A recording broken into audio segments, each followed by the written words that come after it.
Welcome, everybody, to FMA Discussion, episode 200, part 2. Part 1 was Elrik was kind enough to interview the whole team, and that interview was really centered around FMA Discussion, episodes 101 to 200, what's changed, what we're doing, and then future, what we have planned for the future, and what we're going to do. But this episode, Elrik chose to break it into 2 episodes, which I thought was clever. And this episode is going to be more on me, and I'm going to let Elrik take it away. And again, thank you so much for doing this. You're welcome. It's an honor.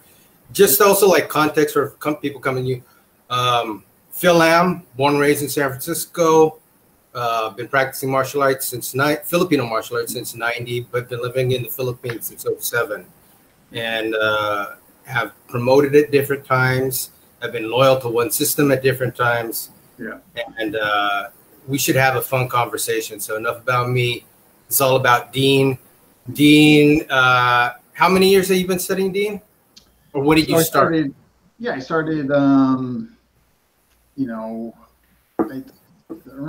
I think 97 is when I started. And so my first exposure was through Ron Kowskowski. He's TFW Weapons, for those who don't know. And but this is before he actually had TFW Weapons going on. He was probably the first school, definitely in Connecticut, one of the first on the East Coast to have a multitude of styles. And within that multitude of styles, he had Kun Tao, which was his first study, but then subsequently after that, Anasana blend through the lens of Paul Vunak and Larry Hartzell, both of them.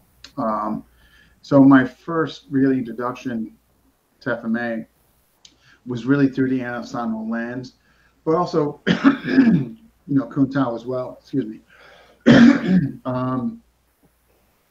So when I first saw it, I went down there originally to see him because of MMA. At that point in time, I'd never heard of FMA. I've never, So you found FMA through interested in MMA, mixed right? martial So I arts. went down there because he was offering JKD MMA. So, but through that, at that time he had kind of everything. He didn't have classes separate. Subsequently to then, he actually separated Kun Tao and all that. But at that time, late '90s, everything was kind of put together. And so you got a little exposure of everything. And so, but again, like I just never saw this. So it was, new to me, fascinating. Like we all kind of first experienced, when we first see FMA, the sticks, the knife, and it was the knife that really resonated with me. Obviously I've done everything, but and all that. But it's 24 years now. What's that? It's 24 years now. Yeah, and Anasana blend, but and then through Chris Smith is where I really got my official rank, because when you're under Anasana blend, whether it's Vunak lineage, Dan's lineage, or whoever, you get it at the same time. So if you get your instructorship in JKD, you also get it and the blend. So it's kind of like a duality when you're there, and that's kind of what happened there. And that was my first instructorship was under and the Anasana blend.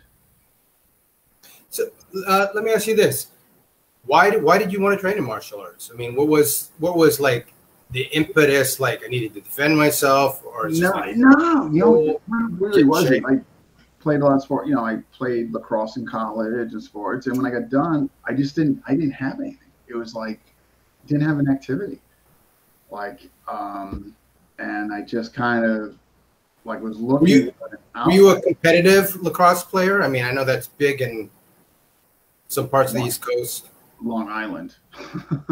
Okay. Yeah, Monster, Maryland. Yeah.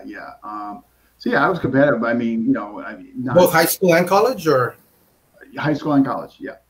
And but I didn't have anything.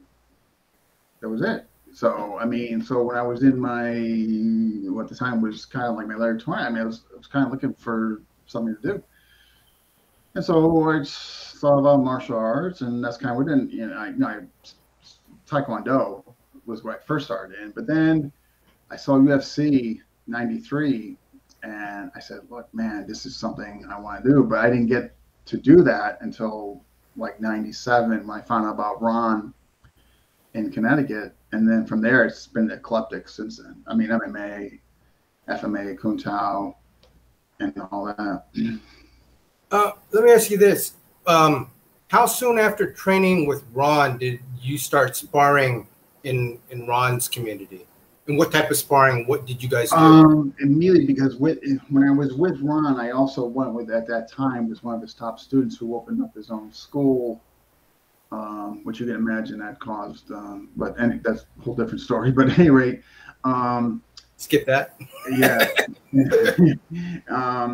And that was, so there was a lot. Matter of fact, Chris's first school, that's all it was. And Matt, we didn't have Action Flex back then. So it was PVC, foam, duct tape, or. How did you guys handle snapping PVC? Yeah, or sticks. Or did you guys find another synthetic stick that didn't break? Or we just used wood. I mean, a few of us had hockey gloves. I mean, so, but it was so exciting then, because not only was it a new school, all of us were new there.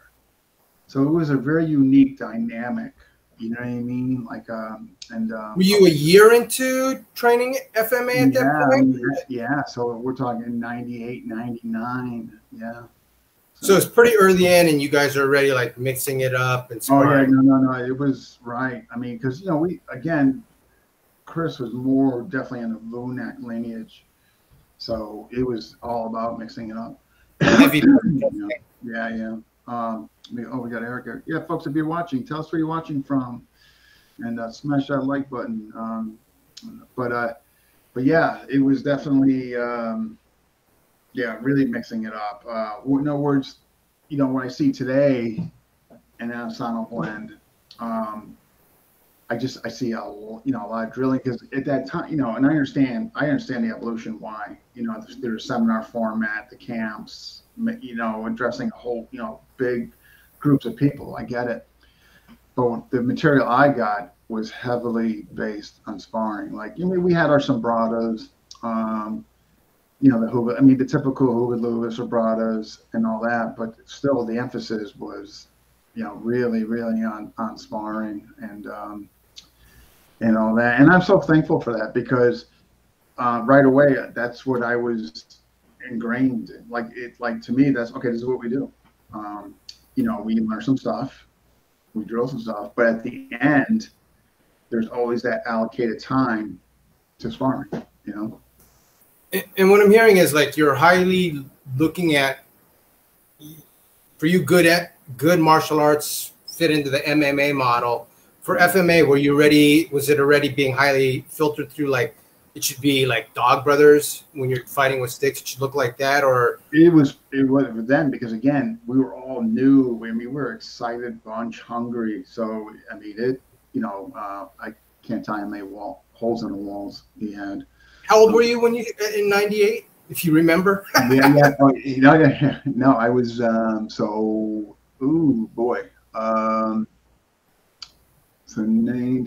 was in my late 20s. Maybe just pushing 30. Yeah. And so, but it was a very exciting time. We were all new. The material was all new to us. So it was like, so in other words, there weren't like seniors there. I mean, it was all new. So, I mean, it was just very exciting. It was a unique setting.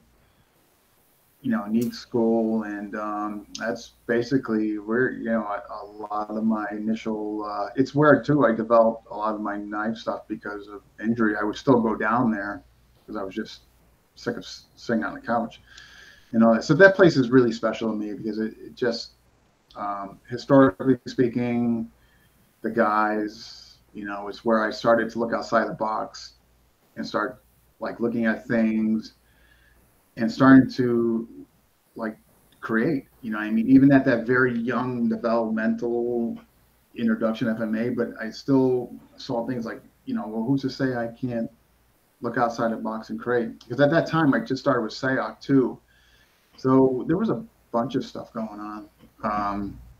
you know, because, but again, just a neat group of guys, right place, right time, right setting, just a lot of ingredients just kind of came together, you know. I'm going like, do I ask you about SIOC or, well, actually, you mentioned Taekwondo and the Lacrosse. Did any of your techniques, skills, and attributes from those, did you see that make an impact? Yeah, when you think about lacrosse is you're moving around with a stick. You know what I mean? So when I put that in my hand, it wasn't like completely foreign.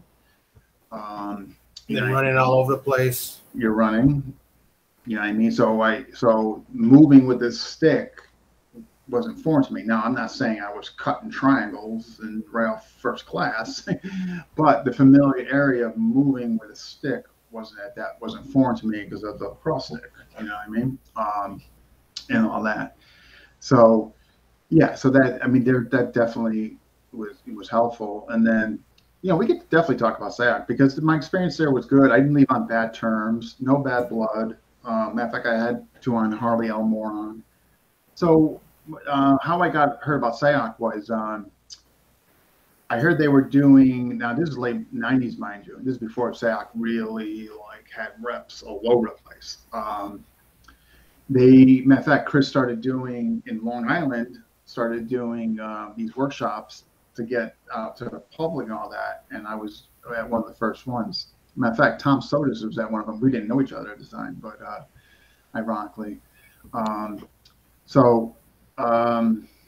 Anyway, so I saw that, and you know, I was lost because it was 3 of 9, 4 of 12 transition drills. I mean, very offensively. For those who don't know, could you tell us more about like what does that mean? These are preset patterns. SIOC was very feeding based, you know, feeder, all that. Feeder knows the future. Feeder controls the drill for the most part. They were sequential templates, basically. Like, how many beats of follow-up action on each one of those that you're learning? Yeah, like 10, 5, or 3. It was more than that. In other words, like there was a lot of emphasis on the bad hand versus good hand. You throw up this hand, bad hand. But if I come across like this, good hand. So there was a lot of that in there. You know, much to his, you know, Tuan SIOC, very charismatic. You know, somebody I really had a good relationship from the small tenure of time I was there. But you have to give him a lot of credit, you know, because I mean, what he came up not only offensively, but his organization. That's how he was able to spread it. A very organized system that was basically fail-proof. Because if you put the time in and all that, and that's why he was able to spread it, because it was just so darn. Now, look, but think about this too, in the late 90s. Guess how many just knife systems there were in the late 90s? What knife systems? I didn't hear that. Just knife systems, period. Just. Oh, yeah. I mean, the only one that which stands out in the late 90s would have been Ray Galong. And then Ray because of the two salon. But yeah. But in the States, Tom Sodas had the Fighters Guild. Okay, before it became Amok. And then SIOC. So what I'm getting to is that SIOC brought something that wasn't there. Just a knife system, edge weapon, and SIOC Kali. You know what I mean? So, and when Kali still had that, I mean, it still does. It's like it's not real unless it's Kali perspective in the FMA community. But more importantly, and I'm going to further punctuate on this when I get to Atienza.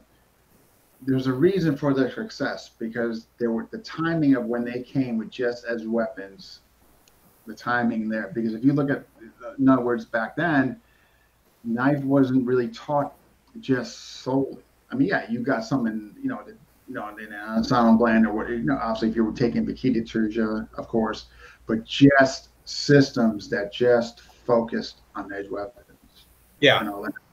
It was kept secret, actually. For multiple select people they would choose to give it to. So I mean, his timing in doing that and how and all that. I mean, it's why he succeeded. there was a void. I mean, there was a void there that he filled, and then through them, I got with the Atienzas. I met them through SEAC, and that's really where I went because their style just resonated with me. Ironically, some similarities to KI. I just didn't know it back then. I couldn't make the compare and contrast, but very similar. And the Atienzas had some special stuff back then. I'm sure still do now. I don't say back then because I'm not with them and all that. But again, they brought the sword, just sword or knife. So these two came in a very time and filled void, and that's why I think it led to their success. I mean, and both use the word Kali, Saya Kali, Atienza Kali's sword. So I think they were like far, I mean, obviously you had Paquita Turja and Asana, but just the timing on their part was well done. Were you and did you subscribe to the Nyan Screamer Digest back in the 90s? And no, I didn't. I didn't find out about Steve Dow till later. Yeah, because Connecticut. Here's the thing with Connecticut. I'm actually talking about something different. It was in the 90s. Ray Terry from Mike and I's established a group that had several thousand members, and that was like the first actually big exchange of all the debates still happening today. They were going on back then, and that was the beginning of FMA Flame Wars. No. I've always heard about it, but just you gotta remember. I mean, Connecticut, nowhere near, like New York or California. I mean, we got residual from New York, like the Paquita Turja, for instance, and like that. But if you were to look at Connecticut, Modern Nice was here very early because of Remy Presses. But other than that, we've always been kind of behind, And so not all regards, but some. So at that time, you're out there in Connecticut. Ron is the first person. Correct. SIAC shows up on the scene. How far is Connecticut where you are from New York? How far? It's neighboring state. So he had those in. So basically, he had those in Long Island, which wasn't bad. And then you have to go to the. Is it an hour away? 3 hours? A couple hours. Yeah. Okay. And then so you go to Sama, which at that time you had Pennsylvania, and then the Atienzas at that time were in New Jersey. It was right over the bridge. That was only matter of fact that I would go there on a Sunday morning if I had no traffic. Man, I'd make it there in 2 hours. So not that bad far as travel, Yeah. So do you want to talk about your time with the Atienzas? Yeah, no, it was special. I mean, the Atienzas. So again, it's nothing against SEAC. I kind of moved from SEAC Atienzas just because it just resonated with me, like the sword and the knife and all that, and their style. It was very like they would give you something and then you would spar with it, and that really resonated with me. Okay, I get a piece of information. Now I go out there with the guys and we spar. There, we would get together groups at Carl's house or whatever the setting was, and that really enjoyed me because I actually got to see what would work and all that, and I actually got to put the real time, real test, real adversity, and all that. So that I really enjoyed that, and I liked the material and all that. Very like so their system basically back then came from Mass Attack, a Mass Attack basically module. Out of the Mass Attack module, they would have ADPs, attack defense patterns, and they would have the hourglass footwork. But I'm telling you, but short the next, long the next, very real like. Now back then I didn't hear, but it's so interesting. I remember saying, "Oh yeah," Carl was telling. I'll never forget this. Carl said, "Yeah, some people are comparing us to Il Scismo." And at that time I couldn't make the equation. I mean, I just, you know what I mean? Of course, I've heard about KI, and that's when I started Mark Wiley's book. Looking at what year is this now when you're with the Atienzas? This is circuit now. We're into 2001, 2002. So, but I really enjoyed their system and all that, and so I used to have call up, and then I became the Connecticut rep, and but it led to further. It led to me adopting an FMA program within my mixed martial arts school, and we used the kids as basically the guinea program, so to speak. You what? I'll say it since you weren't going to say it. They were your guinea pigs. Yeah. Well, I mean, but you know what though? It really worked out. Really worked out well. So there were just a lot of the plans were really lined up. A lot of things were happening at that time. A, Action Flex came out. B, Carl's gave me the green light. And C, I had just opened up the school. I was like a year in, so I had a very unique group that were already doing mixed martial arts in the early 2000s. So when I implemented this, they were already used to kind of contact and all that. So it really went over well. So I had a separate group just to teach that too. It was a pilot program. It was 100% a pilot program. So it was a select group because it went. Go ahead. I was going to say, so what I'm hearing already is, so what year did you open up your martial arts school? Because I'm hearing these happening at the same time. 2001. So you see what I mean? A lot was kind of going at the same time, you know? So 2001. And just to give the context, what was your, tell us about the school. What did you teach? What was, so the school was called Family Martial Arts. And basically I taught mixed martial arts kids. Very basic. So they got Western boxing. They got a front kick, they got a tie kick, they got a side kick. They got defenses for all those, of course. They got single leg, double leg variation takedowns, tackles, some under over, Russian clinch, definitely ground stuff, but very big, not locks and chokes. Yeah, like basic. Okay, side control. Here's your escape, mount. Here's your escape, guard. Here's how you get out, guard. Here's how you hold somebody. Just very like, you know, and that, but it went over really well. I mean, these kids were getting like really good material, you know, God forbid, out there to defend themselves. So the Kali program blended well because they were getting realistic stuff right from the get-go. So when I blended that in, it went over well. As a matter of fact, it went over so well, I made it mainstream. Like, in other words, I had that pilot group, which was, I think, about 6 kids. And because it went over so well, I'm like, you know what? Let's put this into the main curriculum. And here's why I did that. With the pilot kids, the 6 that I mentioned, when I saw them boxing, moving around, their sense of range, their sense of when they're going for takedowns, it was just so much more, their footwork, everything was so much more acute than the kids who weren't doing the Tanza pilot program. There was after 6 months, there was a very drastic difference in performance levels. Again, footwork more acute, their timing, their sense of range, everything was just so, I'm like, you know what? How much time was spent on drilling these kids and how much time was spent on, was it just free sparring or was it like situation, like you're going to work the, you know, you're going to be in this position, you're going to be in that position, and you only play to a certain goal? Like, tell us about that. Within the lens of FMA?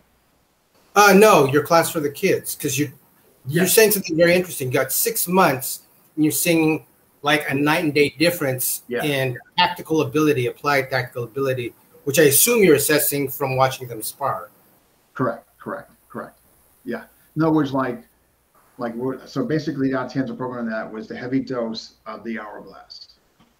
So now there are variations within the hourglass. And what do you mean by hourglass? You're talking about footwork, or you're talking about a figure eight pattern? Right, the actual hourglass shape for footwork, right. So the forward triangle now. So there was a heavy dose of that. There was a heavy dose of striking. There was a heavy dose of striking within the hourglass. Then a lot of hand hunting, leg, and then eventually, not right in the first 6 months, but down, we incorporated with helmets and all that. But for the first 6, I mean, it was definitely hand, leg, and all that. So after that, when those kids would do their regular classes with the other kids in their stand-up or clinch to grappling, there was just a distinct difference in their mobility, their footwork, their sense of range, their distance, their timing. Everything just seemed to be more acute with that group as opposed to the others who were not exposed to that FMA. I mean, it just was a distinct difference. And so then I'm like, you know what? I'm going to still keep the select group for the advanced stuff, but I'm going to integrate it now into all the curriculum. And then it became the most favorite module for the kids to do. You know. How old were these kids? And they ranged. We had different age groups, so they range from I had 5-year-old to adults. When you have kids, your bulk is going to be elementary grade. So anywhere from your 5 to 11-year-olds. That's going to be your huge bulk. You know what I mean? It's just the way it is. And but we had a decent team group and all that. But it was when I look back, it was really special. But when you're doing it at the time, you don't really realize what's going on or how special it is for the time that you're doing it in. And now when you look back, now this is 20 years ago. I mean, so when I look back 20 years ago, I'm like, wow, I mean that was pretty special what they were doing, because it's easy to get lost in that, because you're getting into the mundane. You're just day in, day out, the daily grind, and sometimes you lose sight of what's really going on. You know what I mean? Like what's really occurring here, and at the time, how much time were you spent teaching each day or week, and then a lot. Like when I look back, I couldn't even imagine doing that now. I was there virtually full Monday and I think Fridays was the adult open class. It was 5-6 days. 6 days a week, 5-6 days a week. And then when the twins came, a couple more years, but it's a lot, man. When you're in a school, it's a lot. It's a lot. You know what I mean? And when the family comes around, it's a tough balancing act. And you gotta remember something too. My training kind of suffered. You know what I mean? It does when you're in a school. I mean, because that's not your priority. The priority is keeping your school afloat, keeping it relevant, making sure parents, students, everybody's happy. So what gets thrown on the back burner is your journey. So that was another reason why I sold it, because I wanted to go back to being a student. I was just, I wanted, and so 2014, after everything was done, sold. I ended up going back to being a student. Cool. And so, Why don't you give a shout out to the folks, and then I'm going to take a look at the questions real quick. Sure, yeah, absolutely. That's a good idea. So who we got? We got Eric O'Brien. All right. Thomas. Hey. We got Noah from Spain. Richard. Guru Louie from Canada. Tim. Hey, Nathan. First time tuning in a long time. In all the years you have studied, what was the we got a question. Okay. Good idea, because I might have missed this question. First time tuning in all the years you have studied, what's the number one thing based on your experience you want to pass on to the next generation? Wow, that's a great question. Yeah, it's a nice one, Nathan. Wow. Is that? That's a great question. Wow, Nathan. That's a really what I wouldn't want to pass on, like, your journey is your journey. Whatever makes you happy, like if it makes you happy to do blank, then do it. Whatever resonates with you, makes you happy, gets you off the couch, keeps you motivated, keeps you hungry, and keeps you driven. That's what you should do. Like, I like these people, like when they'll say, like, well, they don't do this, they don't do that. When it comes to individuals, so my whole thing is, do what you want in your journey if it makes you happy, as long as, of course, that you're doing it with integrity, honesty, and you're representing the arts well. But what makes you happy, that's what one of the things I would pass on, because too many people, they try to influence people's journeys, and they tell them what they should and shouldn't do. Instructors do that, and I've seen it. And to me, that's just so wrong. Your journey is your journey, and you should do whatever makes you happy. So that's what I pass on to my students. I tell them, say, look, you should seek other people. Don't just listen to me. Just go. I mean, you're the most important piece of this equation. It's not the art. It's not the teacher. It's you. So that's what I pass on. But great question, Nathan. We got Sachi from New Jersey, Jesse, Brian. All right. So that's Yeah, that was a great question. Nathan, you should come on more with your questions. Cool. So we're already in the early 2000s. Yeah. When you actually, so when did you close the school? I officially sold 2012. So when everything got done, just getting reacclimated. I mean, realistically, I full bore entered being a student again 2014. So now, while I have no bad relationships with the Atienzas, the Seahawks, and all that, it's just life. You know what I mean? Kids, life. It just took over in the school. It just,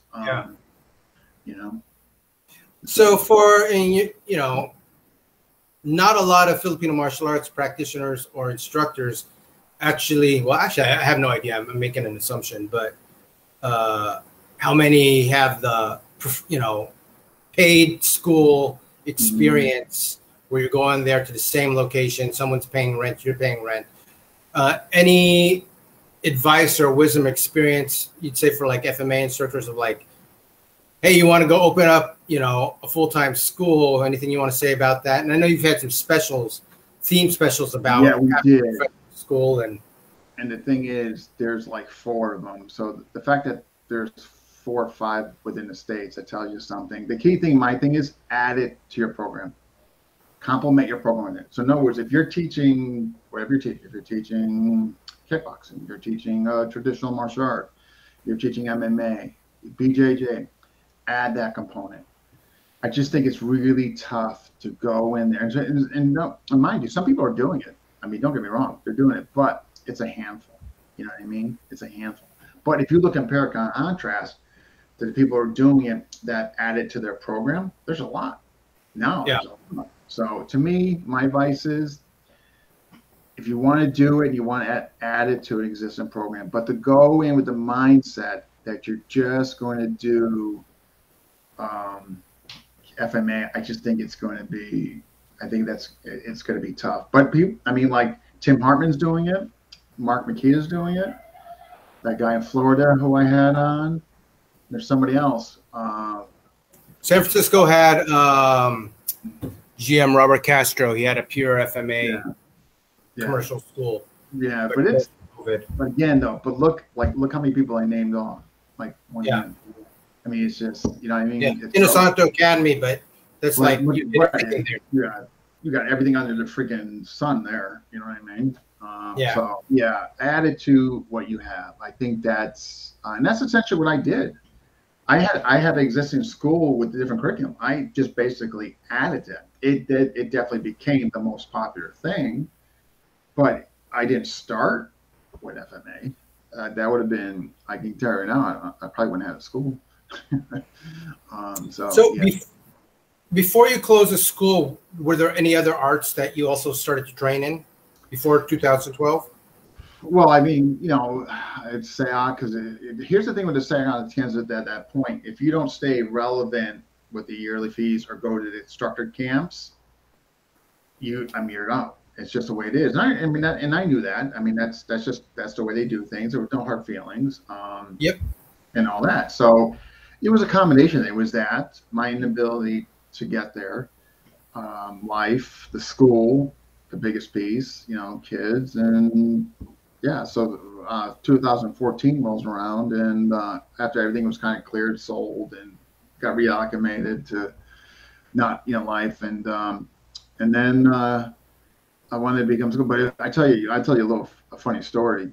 When I sold the school, those first 2 weeks were so difficult because at a certain time you're getting prepared to go to a place, you teach, and then of course when you get back, the kids were in bed. It just wasn't a great time, not seeing the kids. But obviously I rectified that by selling the school. But so after I sold the school, I'm like, so what do you guys do now? Do you watch TV? Like I was lost. Like I actually had to completely 100% reacclimate myself to like these other people, being my family, like and what they do and all that. Because who are you? I'm your son.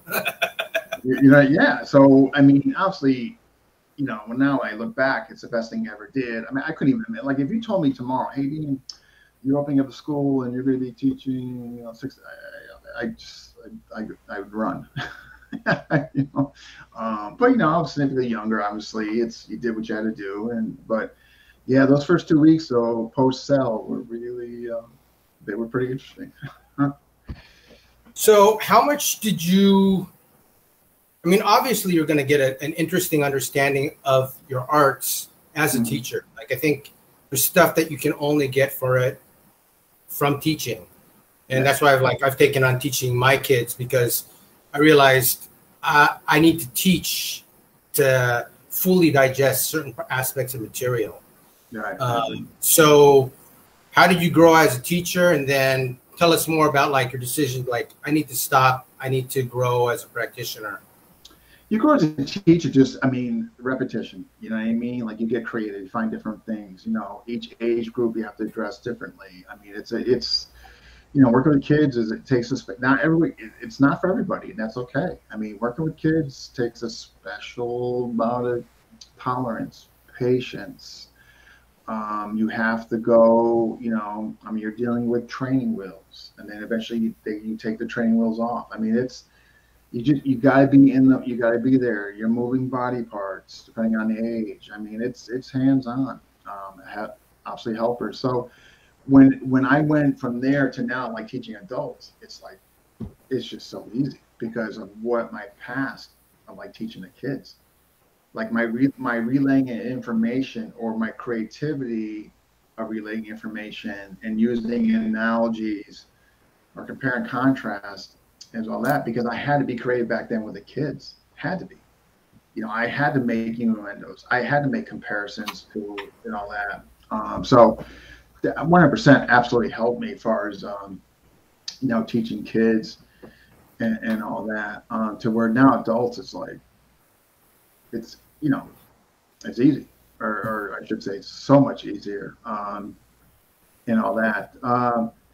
But I was missing being a student. I was missing getting information. I was missing like growing, staying relevant, being challenged. Did your outside training totally stop at certain times? So like you were no longer traveling?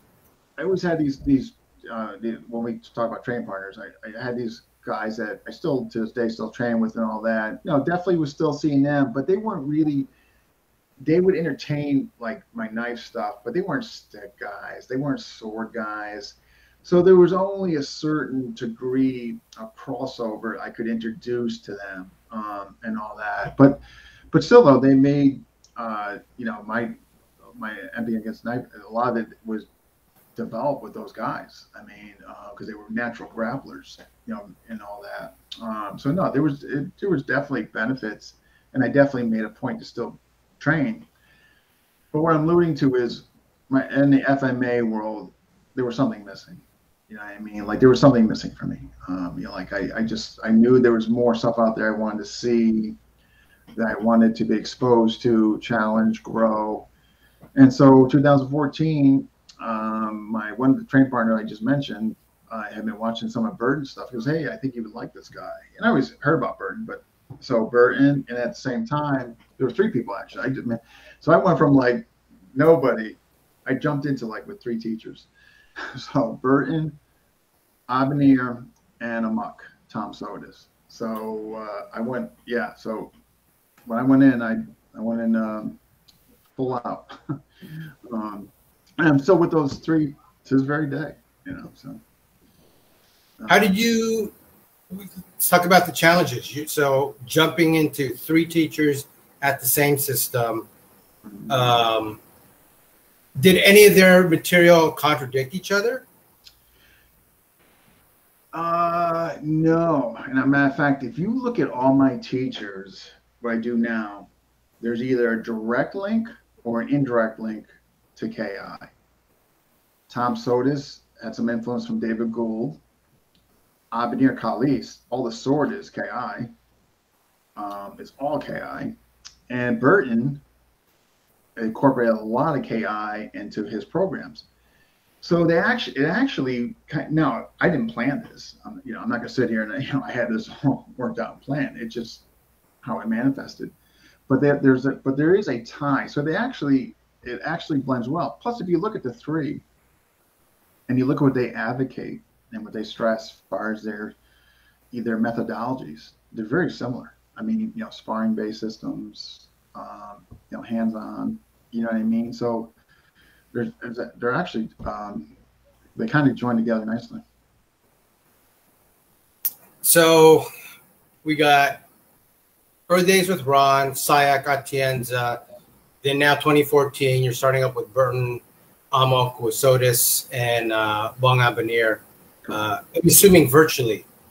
No, Bong Avenir, Marvin Mendoza. I would go out to Chicago and see him. Marvin Mendoza moved from Manila.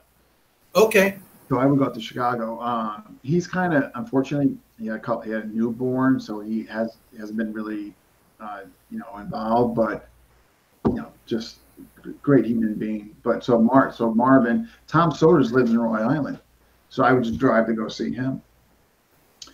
Burton would come out twice a year. Well, COVID, of course, ruined that. But yeah, so I was obviously seeing Tom a lot, Marvin and Burton when he would come out. So at this point in time, with those three systems, what was special about each one, and then how did they, how did they complement each other? Like, what was special to what opened up new things in each system? Could you give a differentiation? Yeah, 100%. So with Burton is incredible with program development. It's just incredible. I mean, Burton can make a broomstick program. He just has unique ability just to know incremental levels, know what should go in each level. It's really uncanny. Something that he's actually helped me with indirectly with curriculum, just when I look at how he does it. Incredibly organized because of his science background in USC. Just incredibly organized, structured. It's almost fail-proof, assuming that you put the time in. And he really stresses sparring, but in increments. So you're not going out there and just failing right away, in gradual increments, all that. And he also infuses, look, you need to enjoy this. You can't get stressed out by this. This should be enjoyable for you. Bong Avenir, to me, what makes him so special, he gets in there with his students. I mean, he is not a guy on the sidelines. He is in the trenches with his guys. So I just have so much respect for him and all that. And Marvin was a good rep. I really liked their approach empty-hand against knife. They were going 2-on-1, which I heavily believe in. Definitely, when you look at when you say 2-on-1, you're talking about one versus two opponents, or no? I mean 2-on-1, 2 arms on one, as far as empty against knife. Like they were doing that. That this really is Sotis now. What's that?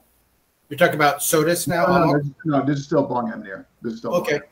So that really resonated with me. Obviously, if you look at their system, I mean, it's the sword. It's all KI. You know what I mean? So that I really wanted and appreciated, because I knew that would give me one step to my, obviously, which was always my goal, is to get the KI. So that was that. Tom Sotis, incredibly neat. Those who are watching, I highly recommend you watch episode 1 with Tom Sotis. And you will find out in episode 3, 1 and 3. Tom Sotis gave me complete understanding of methodology and contextual. Where in other words, taking a methodology and having context within the method of whatever you're doing and all that, incredibly in that area. So what I really appreciate about Tom, it's not so much, I mean, his material is great, but to me, what really resonates with me with him, and what I really enjoy about him, what's special about him, is that just his focus on that, and how he, so basically in Amok, you have triangles. You have the context triangle, you have the fight triangle, practice triangle, and training triangle. And they all are relevant because you establish your context. Okay, are we sparring and dueling? Okay, well, through the sparring and dueling, I needed some work on my delivery. It was a little off. Okay, well, you go into practice triangle. Okay. The drilling, oh, when you're home, you could do such and such. If you look at it, it's just, it's reverse engineering. To me, Tom Sawyer is one of the first ones to re-engineer. In other words, he has you fight first, and then he looks at it. When I first went to go meet him, he threw me like right in there, and I'm knife sparring. And I loved it. I'm like, man, I didn't do any drills. I just went in there and we sparred. And then you address, okay, on your, you know, I'm just making examples here. Okay, on your number 6, you stepped and then you went there. So maybe you would shoot it out first, and then, I mean, just for example, I'm just throwing this out there. But that was where you would kind of go into practice triangle and you would fix those issues. And then the drilling would be stuff you could do at home to further improve upon maybe your deficits. When I saw that, I was just hooked. I just never seen something laid out like that. It just wasn't cool. So what I'm hearing is these triangles are actually conceptual models for you to deconstruct your fighting and then look at where do you go to actually improve your skill set for sparring. Depending your deficit. Whatever situation you would want to be ready to defend or fight inside of. Right, right. And to me, that was just like, I just never like, and the fact that you fight first, you know, and his analogy to me was like, okay, if you can float in shallow, why would I keep you in shallow water? You know what I mean? You're going to go on the deeper waters, and now we're going to look, you know what I mean? So that was one of his analogies. But just, again, folks, if you haven't already, episode 1, episode 3, highly recommend you watch them. You know, again, you'll get a much better insight than what I'm giving you now as far as what I'm talking about. Highly recommend those episodes. So yeah, so now I'm with those guys. So one time I go up to go train with Tom. He's showing something, and I said, "Where'd you get that from?" He goes, "Oh, David Gould." Now I always heard about David Gould, but I always kind of assumed he was still out in Los Angeles. I didn't realize he had moved to Mississippi. And I said, "Wow, I thought he was in Los Angeles. How do you?" "Oh my God, no, we trained together. He had influence on Amok and this and that, and he's incredible." And so Tom recommended me, and Tom put a word in for me, because Dave's very private, only has a few students, and was seeing him all the time before COVID. Now I'm hoping to see him maybe late this fall or spring, but obviously David, those who know Lameko, but David Gould is, I don't know, this is scary.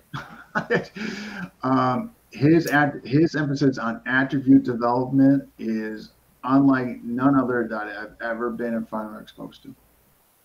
Yeah, that's just, total emphasis on speed, accuracy, non-tell, power, positioning. I mean, just, yeah. So I don't know if it's a curse that Tom's put a word in for me or not, but definitely exhibit a lot of failures with Dave. His aspect on the combo with the small circle and KI, it's hard to explain. He's somebody you got to be really in front of, but just to me, I don't know. I get yet to see anybody like that guy. Just curious, how tall are you, Dean? 6 feet. And then how tall is Dave Gould? 5'9", I think 5'9" or something. Yeah. Oh, so you got a good 3 inches on him. Yeah, he's 240. I mean, Dave's solid. Yeah. Good size human being. Yeah, and Edgar, he did a lot private with Edgar. I mean, his whole thing of being on center, recovering center, just a center fest. I'm so looking forward to seeing him again. He just, everything, as far as sparring, he's incredible influence on what I presently do. I was having him up. I was going down having him up, and then COVID. As a matter of fact, I still have a credit for his flight. It's just COVID. You know what I mean? Yeah. So I mean, what are you gonna do? So we're also seeing the segue now of like, okay, some of this stuff is getting into, today. And you're talking about the timing of earlier about psyops are just at the right time, the right concept. And in retrospect, you established FMA Discussion. What is it? Only 2 years ago, or 3? Late October 2019. Yeah. So 5 months before COVID hits, and then everyone's stuck at home and jumping online. So it's like you could say it was like perfect timing because what else are we going to do sometimes? I mean, I'm here in Metro Manila, and it's like we're literally locked in our homes for months at a time. Yeah, you guys on lockdown. I know. Like, matter of fact, what happened was I was only doing 1 episode a week. When COVID kicked in, my group classes, everything, and I'm just thinking like, well, what do I do now? Wait, I'll do 2 episodes a week. That's how that started, the multiple episodes a week because of COVID. I was just doing 1 a week, but that's where I met, Vico and Brandon. And now the rest has been history, you know what I mean? Through KI. Would you say that this has been a high learning time for you? I would say within the KI limit, absolutely, definitely. Like, like in other words, I interviewed Vico first, and then it was one of the early ones, right? Like, no, Vico first 20 or Guru Vico was definitely early. David Fogarty recommended, which I'm so glad he did. Guru Vico was early, and we started talking, and obviously very likable. And then I had Jeff Cruz on, and he was seeing me do, I forget what it was, but anyway, he called me and says, "Hey, pick up your sword." I'm like, "Sure." And ever since then, we've been kind of trained. Now, through that, I also interviewed Brandon, which led to training with Brandon. And that relationship, he's somebody I definitely, I want to speak on both of them, but, Vico's obviously, in my opinion, very, as far as technique, his demonstration of technique, his precision, I think he's probably one of the best in the States, in my opinion. Very clean. You're talking about Guru Vico right now. He's just got good, clean technique, man. It's just I'm looking, and he's episode 12 for people who are interested. Yeah, okay, he was definitely early. Yeah, he's just got good freaking technique. Burton Richardson was episode 21. I'm just looking at this so people know. He's been on a few times. Yeah.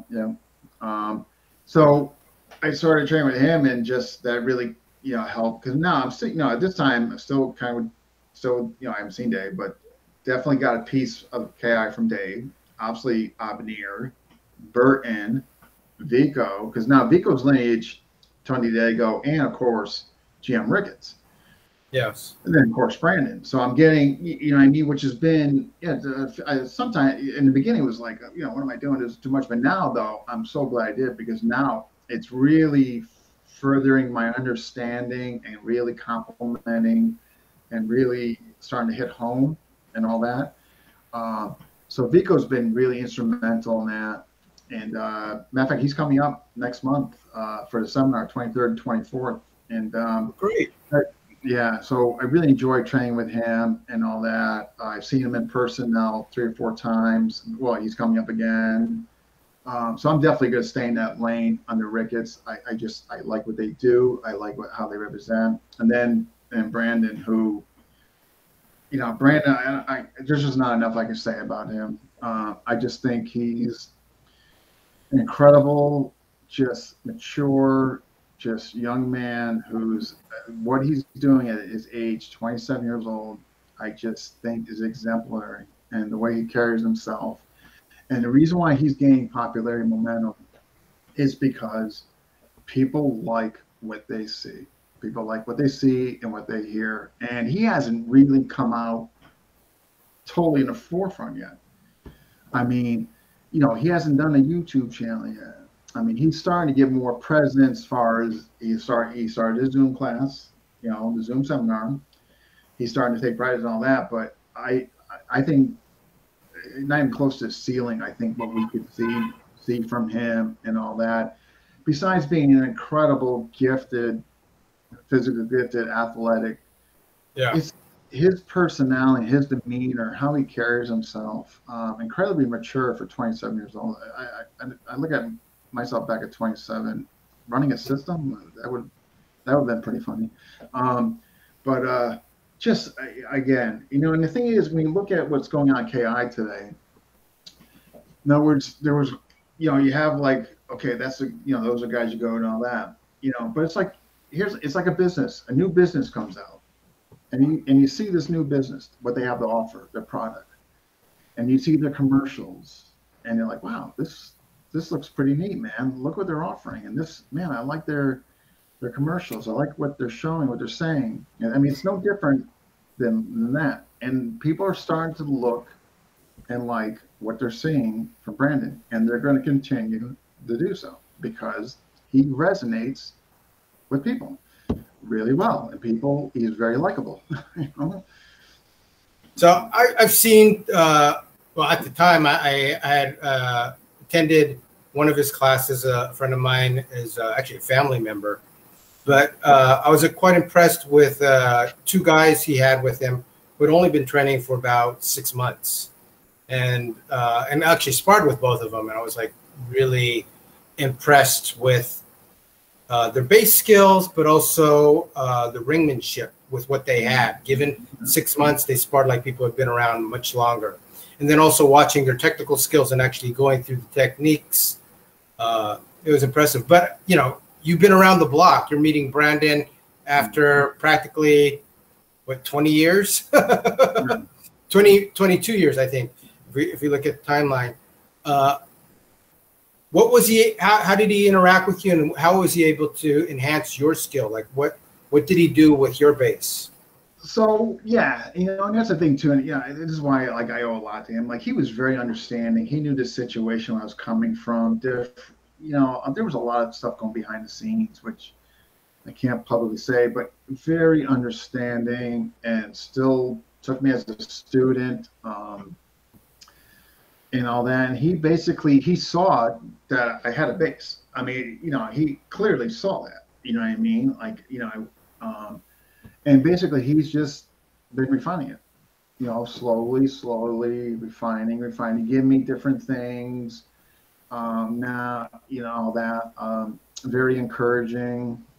He's somebody I really would like to meet. I mean, you know, obviously he's my teacher, and, you know, I never will forget that, but we've also, it's fair to say, become, you know, friends. I mean, you know, we talk other stuff and all that. Like, I can't wait to see him and spar him. That's going to be interesting, but he's half my age. Fun. Have fun.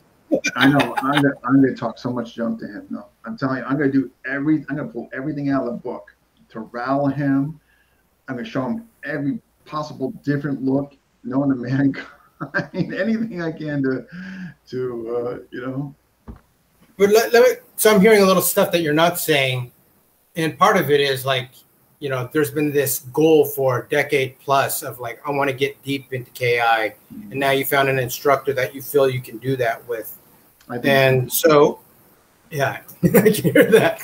And so you're getting refinements in specifically in KI, but given your full background, can you talk a little bit more about like, okay, how is this improving either your skill as a stick fighter or more specifically as a blade fighter? What's opening up for you out of your time so far? Yeah, definitely. So even outside of like being a KI specialist. But yeah, so in other words, one of the things that, and I started getting this from Dave, the whole thing of traction and Bogata, just being on the outside so you can maximize opportunity. You find those for your audience, because not everybody knows. Okay, I'm sorry. And Bogata is. So Una Bogata, literal translation, and you correct me, it literally means 1 inch. In other words, this is coming. This number 1 is going to come right here, and if I don't make a position adjustment, I'm getting nailed. So maybe my position adjustment is this, but at the same time, while it misses me, I have this opportunity because I didn't go way back like this. Granted, I didn't get hit, but now I have no opportunity. So I went too far back out. So it's really threshold where it's missing you, but again, you dealt with the threat, but now you have opportunity. So that's under the lines of Una Bogata, which I started really getting deep with Dave or that. Traction is where you're finding the gap. Now, before, during, after. Guy like this, you veer off, maybe you thrust him. You cut at his arm. You find, I mean, in other words, you see the opening, you go for the opening and all that. So being missed just enough so you can still hit, yeah, and then hitting the opening. Yeah. So that's why KI resonates with me, because I'm just so fascinated conceptually about those things. And I'm probably gonna get flack for this. I don't think enough some of the KI sanctions. This I'm going on iffy ground here. I don't think they implemented. I don't think they implemented enough. I said it, but well, we haven't even gotten to the list of questions of controversial things, but it's like, you know, why don't we just dive? You know what I mean? So anyway, so with Brandon, but Brandon's, and this one makes Brandon so exceptional. And I know you've seen this. Okay, here. Hopefully you can see my feet. Okay, so Eki's foot, right? I'm going here. Eki's foot, right? Yeah. What Brandon will do to set you up, but it's Una Bogata. It's not just. It's not this where now it goes past me, where I make a little adjustment like that. Brandon will halfway. But what's the difference? It's missing him. So now he has clear opportunity. Yeah. You know what I mean? So Brandon does very unique stuff because of his dancing background. And I mean, people don't understand it. Brandon is incredibly athletic. I mean, Brandon is physically just gifted athletically. He really is. He's got, you can tell, you look at his calves and his legs, just really good core. I mean, that's why I can't wait to spar him. Again, I got a whole list of We're gonna have fun. smack talk that I'm gonna tell him, like, you know, this is men's league, this ain't the YMCA. I got I'm gonna get in shape before he comes into town, man. You know, but one more question. What is it about the K that intrigues you? Okay, so another good question. Nathan, we're gonna have Nathan. I'm gonna hire Nathan for some many questions on the interviews. Nathan, another good question. What is it about KI that intrigues you? Okay, so what intrigues me is some of the concepts, Nathan, that I'm talking about, Traction and Una Bogata. There's also defensive movements I've never seen in other systems, and all that. So that's what's really intrigued me. And just in the aura of illustration, GMA illustration. Let's be honest. I mean, there was an aura about that guy that's attractive. Absolutely. What can other FMA teams gain from it? I think they can gain from it basically finding the gaps. It's sword based. Una Bogata. Those are some of the defensive movements I have never seen in other. Some of the footwork I haven't seen in other systems. Defensive movements. Those two concepts that I just mentioned. I think that's what other FMA teachers and practitioners can gain from it and all that. But another great question. Hey, we got Royce. Go for it. Yeah, I'm going to go for it, Eric, and get shunned. So back to Brandon.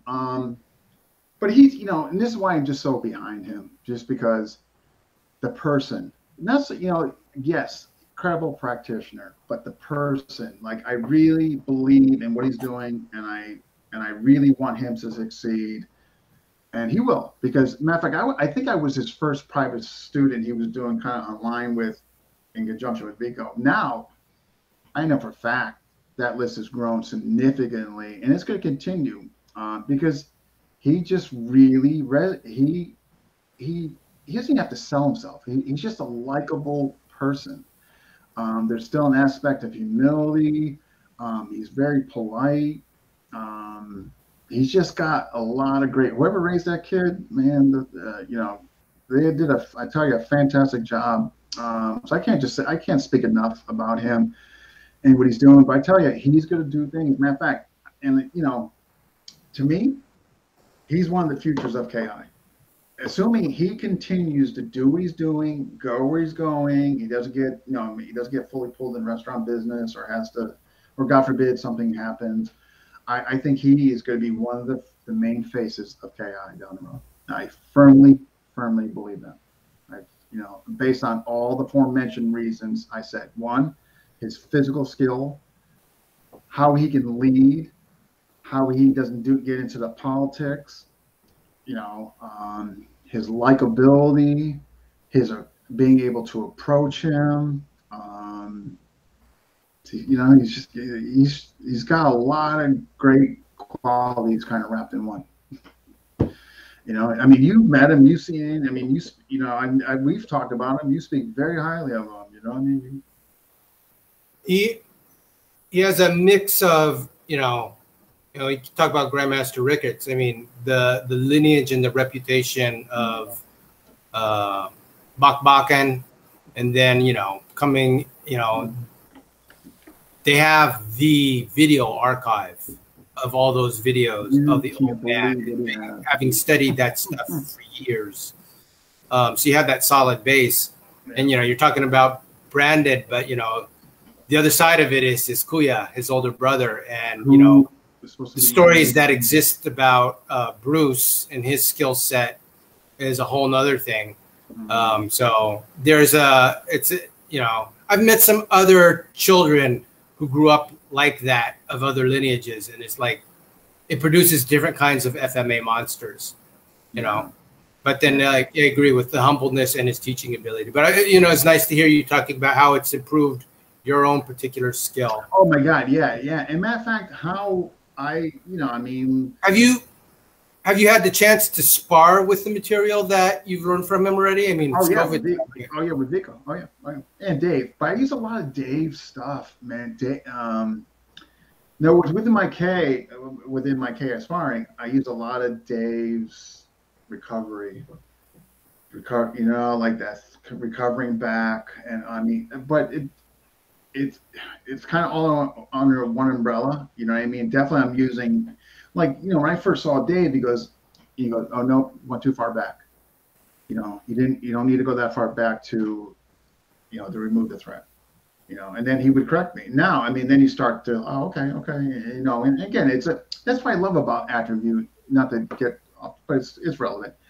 That's what I love about attribute development versus memory. And it's not that I have anything against memory, but memory, there's a ceiling. Okay, so I memorized this 12 count and all that, but there's a ceiling. Yeah, you could break the pattern and all that, but there's still an aspect of memory and all that. Attribute development, it's infinite. You can always work on your speed, your accuracy, your power, your non-telegraphic, all those things that Dave has instilled in me. It's endless, it's infinite. So I really enjoy that. Like, I like that, knowing that there's still, like, I can't reach it yet. You know what I mean? Like, there's still that growth and all that. And that's not to say, I'm not saying there's nothing positive about memory. I don't want to come across like that. I'm just saying, from again, back to journey, my personal journey, I prefer the attribute development.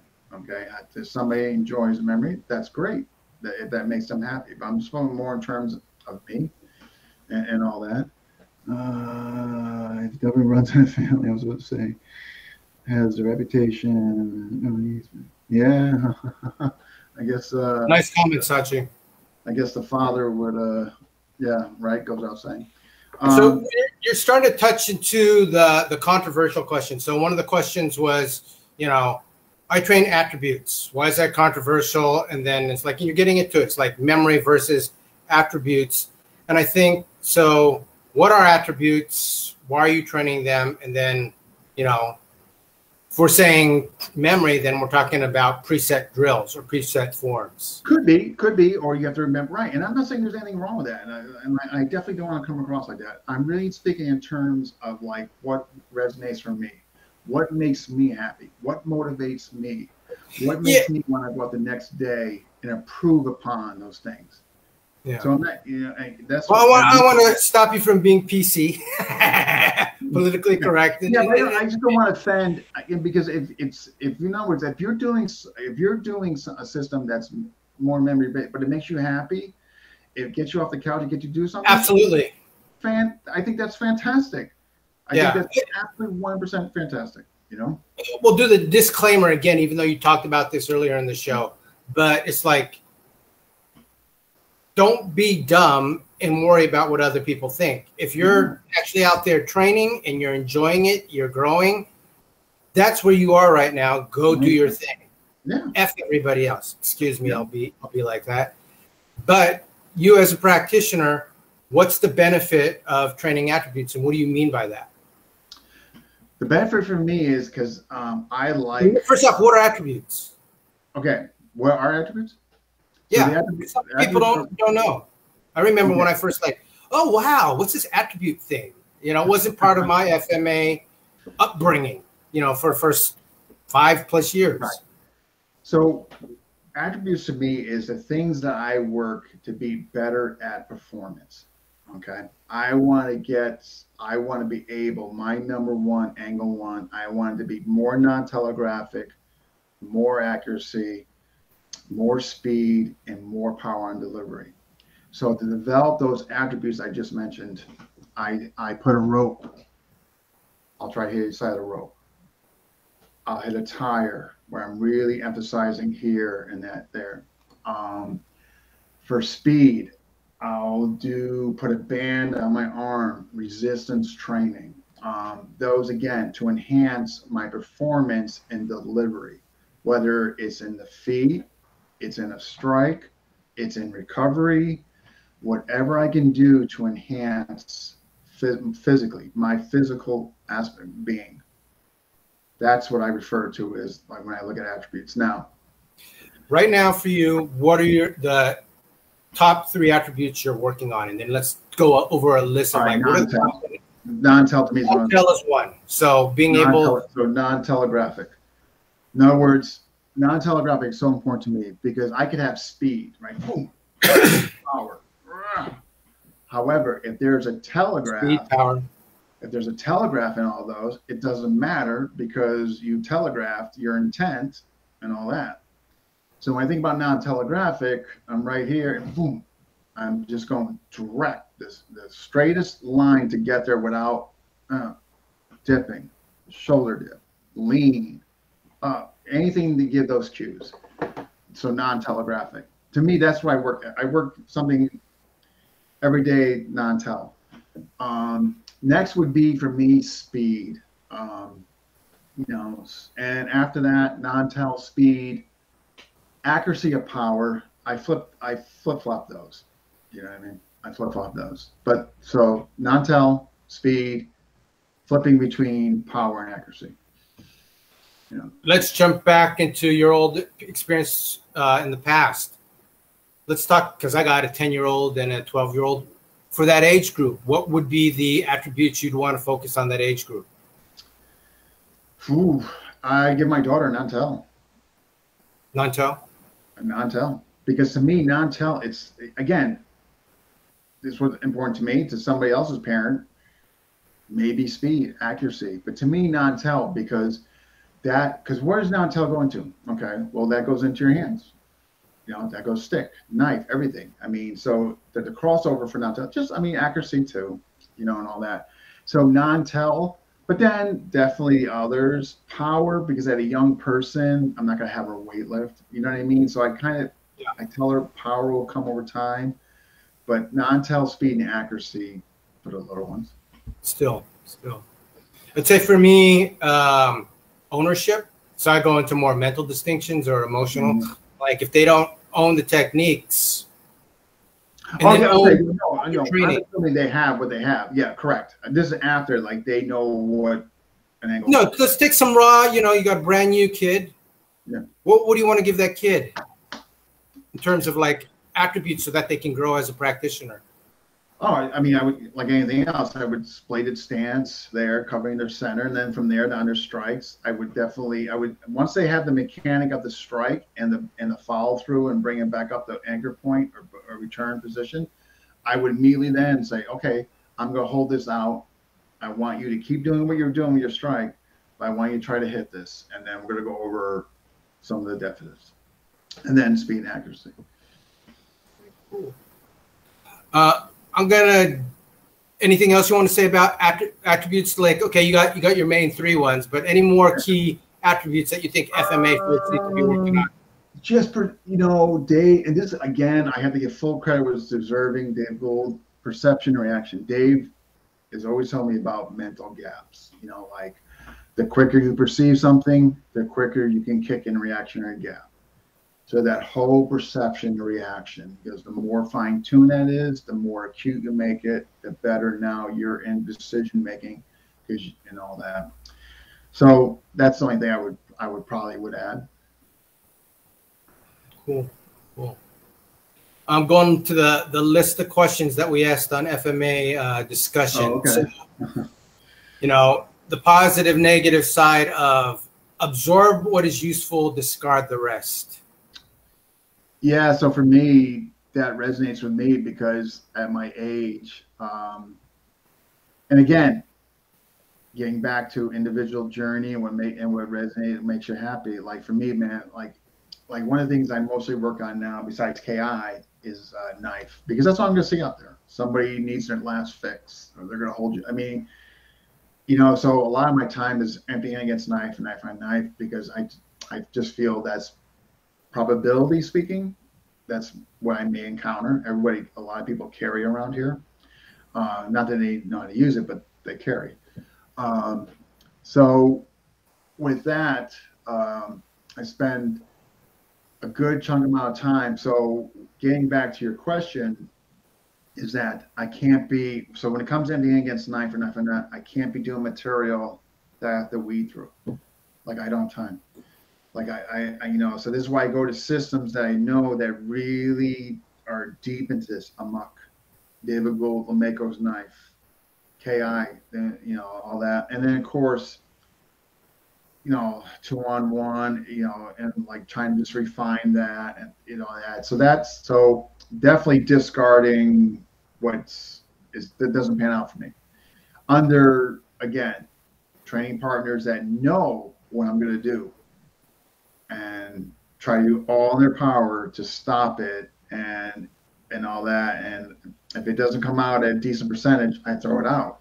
I definitely make allowances for the untrained person and a person that is not going to know what I'm going to do. Definitely, but I still want it to be a high percent and all that. So if it doesn't meet that, yeah, I throw it out. Absolutely. What about the negative side of that perspective? The negative side with that perspective would be, and it's a legitimate perspective, and it really is that maybe you threw out something that somebody else could have liked. Maybe you're making, whereas less is more, but sometimes less is less. You know what I mean? So, but I'm getting better at that. Like if I see some validity in something, sometimes I don't throw it out right away. But let's go back and look at the lens of like the art. So let's say I took an art, right? And I said, man, this stuff doesn't work. So I took the original art that was handed to me, right? And because I just took out what I felt worked for me, but didn't, I kept the stuff that only worked for me. If it didn't work for me, I threw it out. Now the system's like this. Now I pass it on to you, okay? You take it now, and maybe you do the same thing. Now you pass it to somebody else. So now maybe what the system was like this and its integrity, the way it was handed to me, now got handed to the third generation, and now it's this. So my appreciation for that is if you get a system as whole like that, then teach us the whole, but maybe make the clarification that, okay, hey, look, this is the whole system. I'm not telling you everything works in here. I'm giving you the whole system. You know what I mean? But I'm going to be honest. I'm going to tell you what I like, what I don't like, what works for me, what hasn't worked for me, but you might find different conclusions. I think that's the way you have to negotiate that, because otherwise you'll have systems like this. If we all had gone about like now, you know what I mean? So yeah. So that's kind of my answer for that, because I think there's something positive keeping systems the way they are for history, historical sakes. You know what I mean? So hopefully that. And I'm very much about let's preserve the regional systems, and I think a key point in there is, you know, they had their context, and can people still fight with it within the context? Because I think if they don't preserve fighting in the context, then also another aspect of the system dies. Like we see that in the traditional arts of other countries, where it's like, you know, dead one-man forms, dead two-man forms. Yeah. And it's like, where's the fighting ability? And on one level, I call them dead systems. And I hope actually, if it pisses you off, go fight. Then it'll be a living system. Yeah. And have people fight in a manner that makes the techniques of your system actually work. Because if they don't work, you need to do some thinking work, and you need to talk to whoever's still around to find out what was the scenarios where that stuff actually were viable and effective and efficient. Because I assert they were at one point in time. Oh, I'm sure. You know, but there are some made up stuff, but that's a... But it's getting, I mean, here's the thing. I mean, it's getting, you know... People have to deal with that on their own. Yeah, but I mean, but if you look at, here's the thing, you know, like, I mean, you know my affinity for KI. But if you look at, I mean, it's starting to happen, you know, and some people might disagree with me, or they don't want to hear that, you know what I mean?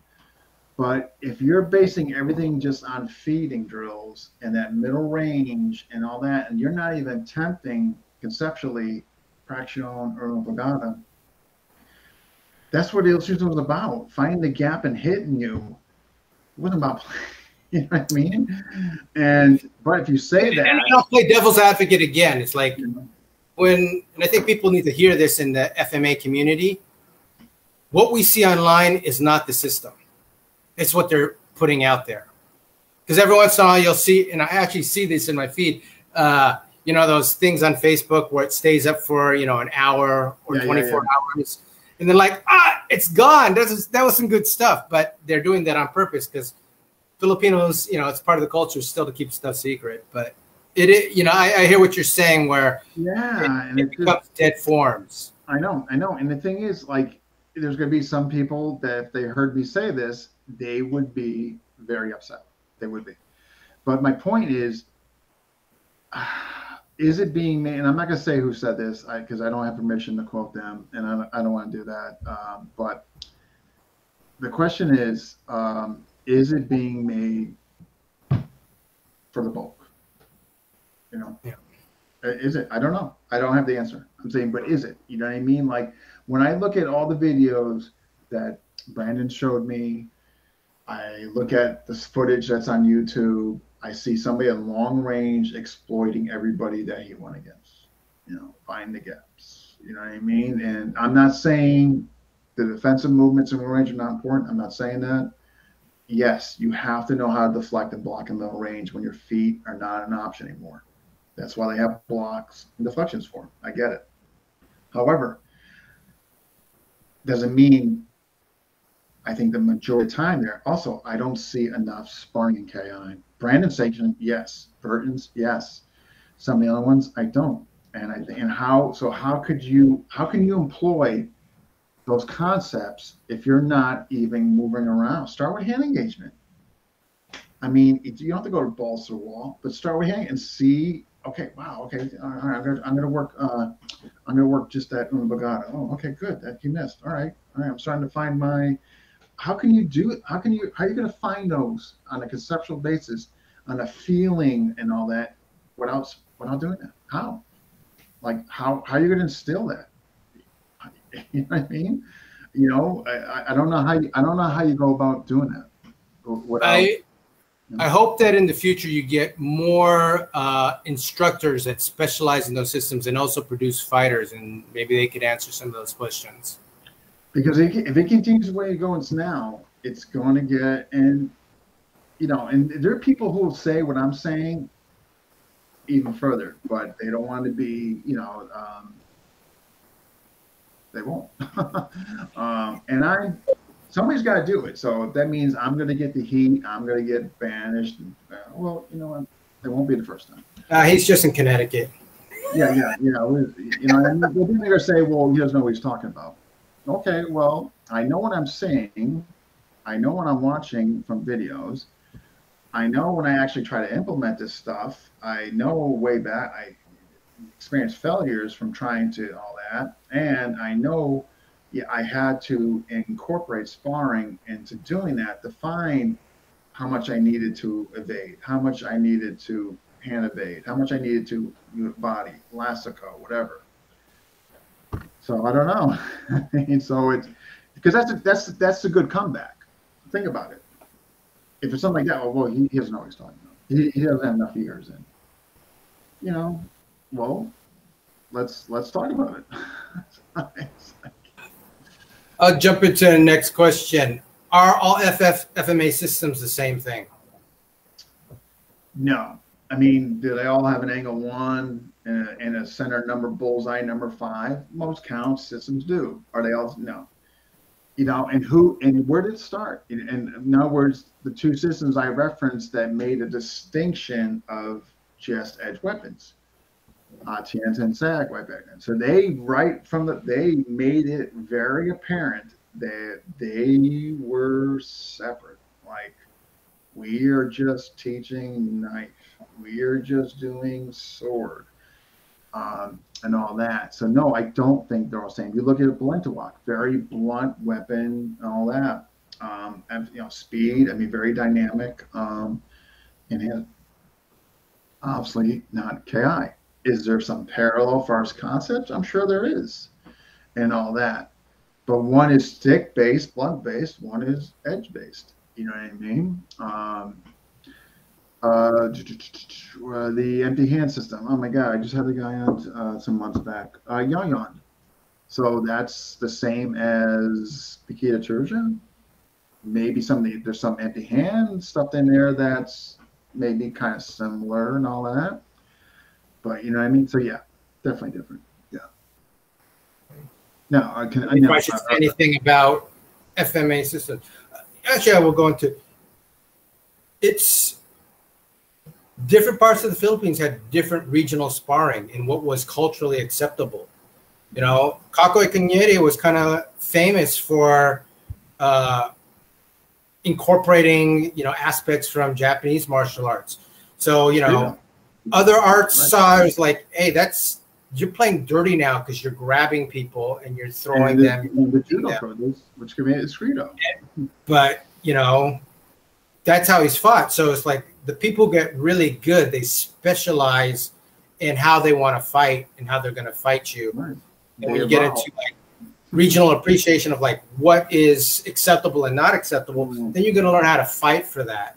And so, you know, what really separates different FMA systems, if you go back to the original sources, these were badasses who became experts at fighting for how they knew they had to fight.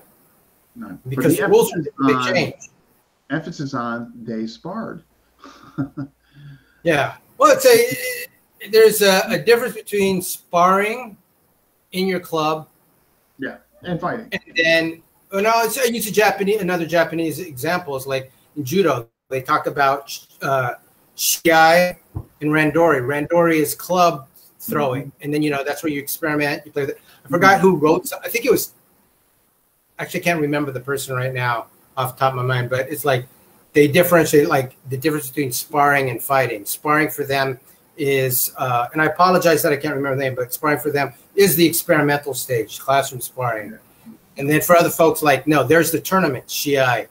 Or for some people, that's the gathering. And, from the people I know who participate in Dog Brother gatherings, they're like, they've never found anywhere else in the greater FMA community that level of intensity, danger, but also respect and camaraderie. But it's a different game. Yeah, but they're not intentionally going to hurt the person, but yet they're going, we're in and all that. I would say they're there to intentionally hurt people, but they're also cognizant of, they don't want to send anyone. They don't want anyone to spend overnight in the hospital. Better put. Yeah, I mean, sparring definitely on the experimental, right? I mean, like, definitely. And so going back to what I was alluding to before, if you want to really find out what works or hone better what works, there has to be like sparring. That's how you find out. I mean, as an exercise, as a tool, For yourself, what's your experience with those two different environments of, friendly sparring and versus like, okay, I'm testing myself. There's a pressure of testing. And I assume you had some of that experience, like, from what I know, based on reputation of Atienzas, and I don't know about the other groups that you've been with. So way back, definitely with the Atienzas, we would get together and all that. There was, climatic.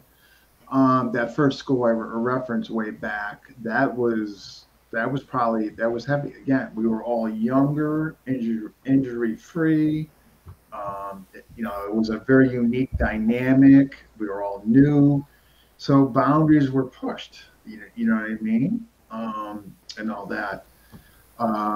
Now, I mean, I definitely do wood still. I'm not gonna lie, not as much as I used to. I mean, no, you know what I mean. But I spar every week with my students and all that, and depending on where they're at in their curriculum or what they're doing. So I'll kind of model it what they're on, you know what I mean, and all that. Because so in other words, I have to back up what I say with them, you know what I mean? And I do. I said, look, I'm gonna be, and they know before they get it. I'm very honest. Say, look, this is what we do and all that. I mean, this is either going to fit what you want or it's not. But I've never hurt them or anything like that. I mean, I push the limits and depending on where they are. You know what I mean? Depending on what they're working on, how far they're into it, how long they've been there, their experience level, and and what they're working towards and all that. But can you? Go ahead. I'm sorry, I think I might have cut you off. Was there something else? Go ahead. No, go ahead. Could you compare or contrast, like the Burton Richardson of incremental intensity or club sparring versus, okay, this is in a more intense situation where potential injury and definitely pain is part of the equation, benefits, and then also negative side of the two different types of sparring. Okay, so Burton even though Burton was a dog brother, one of the original ones, but now as he's older, he really stresses safety. Burton is really, really doing it, but doing it in a very safe manner so you can do it the next day and the next day, and all that. So he comes that's his message. With Dave, there's definitely, what I mean, David Gould, you're held accountable for your actions or lack thereof. So very different settings, very different people. I'm hearing a lot more pain education with David Gould. Yeah, I mean, but done. It's not terrible. It's not horrific, but definitely done, and it definitely enhances what you need to do because there is a consequence. You know what I mean? So it's not for everybody, but I have that appreciation because I've seen what is done and how it's developed me from my perception and action. Because who wants to get hit over and over again? You know what I mean? So what was the benefit of being educated that way through pain for you personally? Because there's a sense of urgency. In other words, there's a sense of urgency, and you're repositioning. Like for instance, okay, so all right, we all got 12 inches, right? From here to here, thereabouts, right? Yep. So I target. Yeah, right.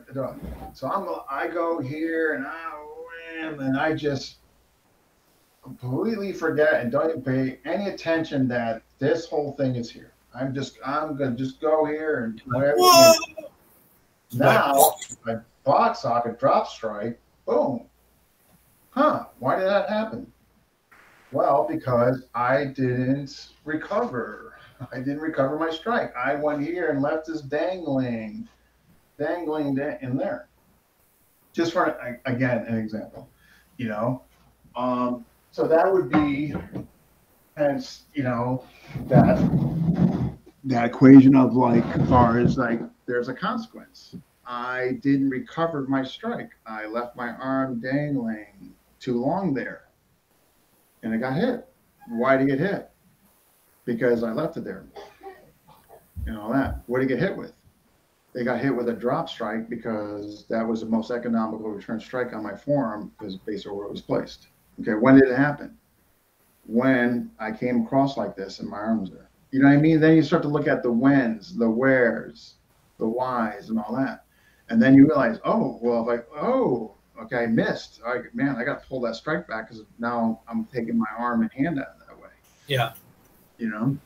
So pain education helps bring out those things pretty well, or it did for you. Right. Again, not for everybody. It's, you know, I have an appreciation for that because I saw the benefits. I started to yield from it, and I don't want to make this worse than what it is. It's not. Obviously, I never any broken or you know what I mean. So I don't want just people to think that, you know, so that, you know, again, you get hit, but you learn from it. Okay, you know, wow, I got hit there because man, I didn't recover quick enough. Yeah. You know, what do you do next time? You recover quicker. You know, so. Yeah, again, so I like that.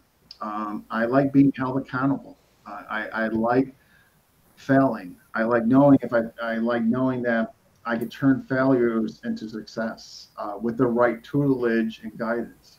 Like that, I like that. You know what I mean? Knowing that over time I'm going to get better. I'm going to get more refined. You know, I like being challenged like that. The thing is. You know, one of the things from Dave, I think absolute credit, embracing failures. You know, one of the things, Dave's given me a lot of great stuff, but embracing failures, embrace them, because then when you start to see success, you appreciate it more. You know what I mean? Hard earned. Yeah. So I did. I embraced failures. You know what I mean? Knowing, obviously, if you could see the light, obviously, if you're doing something you don't know why you're failing, well, that's a problem.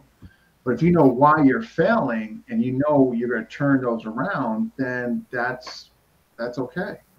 You know what I mean? I think you bring up a good point. Well, it's in there. Good instructors will show you your failing points, but then also help you correct them. Which Absolutely. I can hear that was part of your experience with your different instructors. Yeah, absolutely. So if one of my students fails or like that, I immediately we reel back and we play it out again. You know, because that's my job. I need to tell them why they failed, where, when, how, and why. Otherwise, what good am I doing if I just go, oh, I'm going to keep it in there and not tell them? That's not a good instructor. You know what I mean? Bringing it back to the questions, buying, gifting ranks and certificates. Why? Practice of buying ranks, buying certificates. Oh, buying. Ooh. Yes. And then also giving away ranks and certificates. I don't know if any, you might know, but I have to be honest. I don't know if I recollect anybody sharing a story that they bought or they know of a rank being bought. I'm trying to remember all the back stories I get on FMA Discussion through my messages. If I'm trying to recall if there's ever been a story of a rank that it was more prominent in the 90s. Really? Okay. Yeah. I heard in JKD world. I definitely heard it in JKD world, but FMA, I don't recall that. I'm not saying it hasn't happened, of course. I'm trying to recollect if a story's ever crossed my way in regards to that, and I can't remember or I can't remember now. Giving away, yeah, it happens. You know what I mean? But here's another thing too. Damn it, I would need to get a refund. Brian. Oh, jeez. But yeah. I'm of the opinion it's their art. They can do whatever the heck they want to do with it. And if they need to make money, they need to make money. And here's the thing too. But here's the other side. That's for the old man. But for the people who would say, hey, look at me, I have this certificate. Well, then I also go back to the old way. It's like, great, let's see what you can do. Yeah. I mean, here's the thing. Put up or shut up. No. And the thing is, and of course, the big aspect of subjectivity comes in here because your lens might be different than another person's lens as far as where they are as a student. So now you get that, and who's right, who's wrong. I mean, that's tough. One of the reasons, reason I'm going now, Vern could have gave me my apprentice, and I could have stopped in KI right there. Like, oh, I'm done. I'm good. No, why? I'm not satisfied. I'm not satisfied. What ranks or certificates do you have in KI at this point in time? Just apprentice. Well, I'm going for advanced in Brandon's and apprentice in under Burton. But in other words, I could have just got there. I could be like, yeah, you know what? I'm done. I'm fine. You know what? Close chapter. But no, I'm not. Why? Because I want to be the best version of myself I can be in this art. And I feel personally, I have a lot of work still to do. You know what I mean? So I'm making a concerted effort to continue along this line. Like, hey, I can honestly say it's probably my last home now. You know what I mean? Like, I definitely would still want to do stuff with LeMaco with David Gould, 100%, absolutely. But far as like going, like I thought about maybe going to the combo deeper, but I just, when's enough enough? You know what I mean? Like I feel like I'm mature enough. I feel like I can settle, you know what I mean? And just stay in the KI lane. And I think I'm ready for that. I really do. Like I don't have that urge to, I want to go over there. I want to go, I'm pretty comfortable with my clothes right now, where I could, my skin, where I'm ready to settle and just do this and really go deep. And I don't know if I could say that a couple of years ago, 3 years ago, you know what I mean? So maybe I was a late bloomer as far as maturity. Here's a question from, and sorry that I didn't acknowledge, well, actually the other ones were just from different people, but this is a specific question from, oh my gosh, I can't believe I'm forgetting his name. San Francisco, he is a Deribio instructor. Alvin? He shows up, yeah. Alvin. Yeah. Sorry for forgetting your name. I'm just going blank right now. Oh my gosh. It says, Dean, how do you navigate the path of studying from different teachers in various styles? And I know from first-hand, he's talking to me right now. But in our personal experience, me and Alvin, some teachers are super possessive, and like that's a no-no. And I'll give a perspective, but please, for me, it sounds like you were always able to train with multiple instructors. Yeah, I mean, here's the thing. It's funny. Is it ever an issue? No, well, here's the thing. I didn't know it was an issue. So in other words, I guess you could say naive. Like, I just figured, okay, well, I like this. I want to go do it. Like, I didn't know, like, A, that I should ask somebody. B, it might be frowned upon. C, there might be aftermath of doing it. Because I think it's just crazy.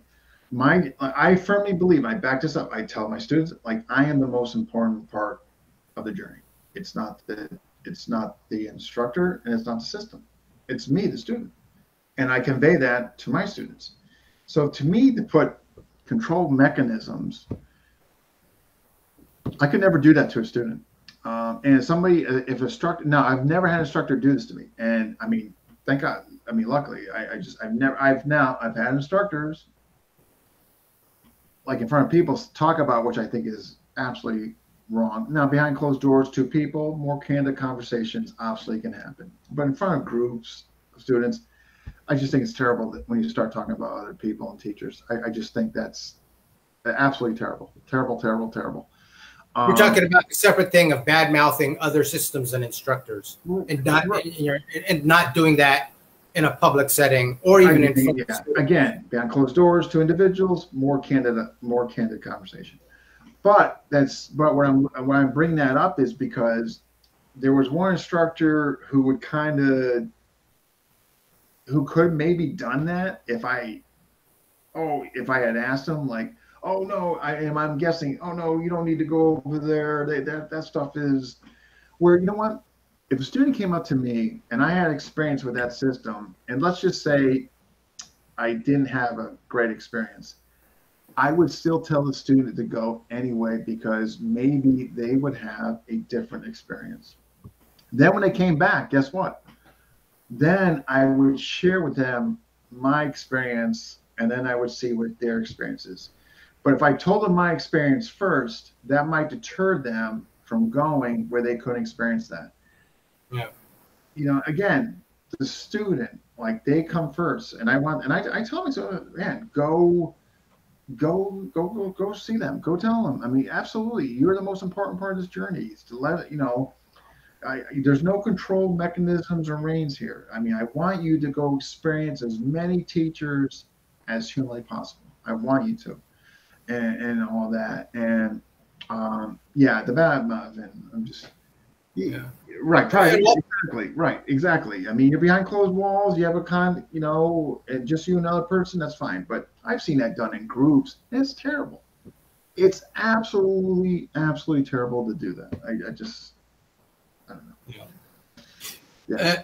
And for like people coming into FMA newly or planning to train with different instructors, it is part of the culture. It's like you need to realize there are all those things that Dean was sharing. He was naive about that. You know, if you're going to train with certain instructors, there's cultural aspects you need to be responsible for. You can get kicked out by breaking cultural rules and breaking the trust. And you need to, you know, here's the thing I'd say for FMA. You need to go into it as a responsible adult. You need to know you're responsible for the fact that you could get injured. There could be consequences for choosing to say, I'm an instructor of this system. And you need to do your due diligence. And you know, that's part of the package. I can tell you that the worst thing, I shouldn't say worst, that's not the correct word.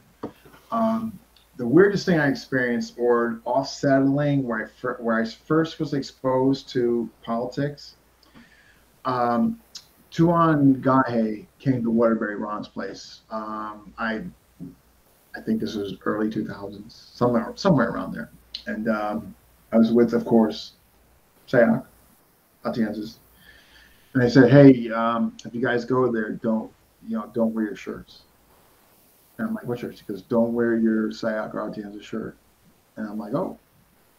And I'm like, you know, again, there was an absolute naivety to me, and I'm not exaggerating. I'm like, you know, oh, why? I mean, yeah, there's just, you know, there's a lot of stuff going on, and we just don't. And this is when the feud between Sayak and Gahe was you know, taken off. Right. And it was over. There was a lot to it, but one of it is like, who came up with tapping first? Was it Gahe? Was it Sayak? You know what I mean? Anyway, so they don't, and I remember that. I'm like, wow. I'm like, this is kind of weird. And you know, of course, I didn't. You know what I mean? But when I look back now, I'm just saying, like, man, that's crazy. I'm like, over a shirt, like, or I'm going there. I have a shirt on, and I'm willing. I don't know. It just, but that was my first experience of politics. Yeah, I'll share a quick story. Tribalism is strong within Filipino culture. You know, people really don't get, like, you know, on the historical side, people think like, oh, this ancient empire or that ancient empire. But it's like, when you think of Native Americans for people in the United States, these different tribal groups, it's, you know, right, Dean? For those who don't know, what's your heritage? What tribe? So up in New Hampshire, Maine, they're not a big tribe. You got to understand something. A lot of the small tribes on the East Coast got sucked up by the Mohegans and Iroquois. Yeah. And all that. So to say, yeah, you're a 100% Scatico, you're a 100%, you know, like you look at the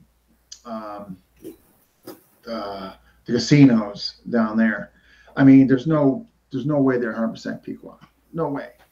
Yeah, it's change. I'm Boholano, Zamboangueño, Ilocano, Leteño. These are, you know, the linguistic groups that my cultural heritage from here in the Philippines is from. And then I could go on, like, Basque, Croatian for the European side. And right, exactly. So, but yeah, it just was right. I mean, so that was my first experience, and I mean, of course, now FMA Discussion. I mean, I'm actually swimming in it. I mean, yeah. Going back to the tribalism, it's like the first time some of my students actually got in a physical altercation, two of them were walking with two other friends, and two cars, this is in Berkeley, California, stopped their car. Everybody in the cars jumped out. They were jumped by 8 guys. There's like 8 to 10 guys jumped out, beat them down, and then took off. And, my 2 guys did okay. But it like shocked the hell out of them. And then like when I drilled out what was going on, it was during Super Bowl time. East Bay is, all Raider Nation. And they were playing. I could be wrong with this and stuff. Maybe it was a playoff game, but they were from San Diego and they're wearing Chargers gear. The Chargers is another NFL team. And I'm like, that's why you got jumped, guys. You don't wear that during those times. And it's like I had to explain, like, you got to be cognizant of where you are. And the same thing in FMA. It's like you need to know that certain systems, even in the same system, like they could be both KI, but, if you don't understand, there's some old rivalries between this instructor's lineage and that instructor's lineage. You wear the shirts to the wrong thing, you're probably going to get injured in that what you thought was going to be a friendly get-together or friendly sparring. And the thing about it is, I mean, you'll get, PTK and some of the sanctions within there, unfortunately. But I think as years go on, I think you're going to start to see that settle. When the older ones die, I think, well, I hope anyhow, or because if you get some of our people our age that carry that on, they're idiots then. Like if they continue to carry that on and push that, then, that's just stupid. You know what I mean? If they're making a concerted effort to carry out that, then shame on them, but yeah, so it's, yeah, but I mean, I think the community, I think what you've seen going on with me, Jack Latour, Paulo, I mean, I think there's definitely, as a COVID and other factors, I think you're starting to see definitely, I mean, look at, when you see these Zoom classes, I mean, you're seeing different people from different systems taking them and all that. And I think that's a good sign. You know what I mean? I mean, there's still that tribal where some of those guys won't look at or do another system because they're in this lane. I mean, I think that's inevitable. I don't know if they'll ever go away, realistically. You know what I mean? But I think there's definitely some positive stuff that's going on as far as interrelations, intersystem, training and talks. Just throw it out there.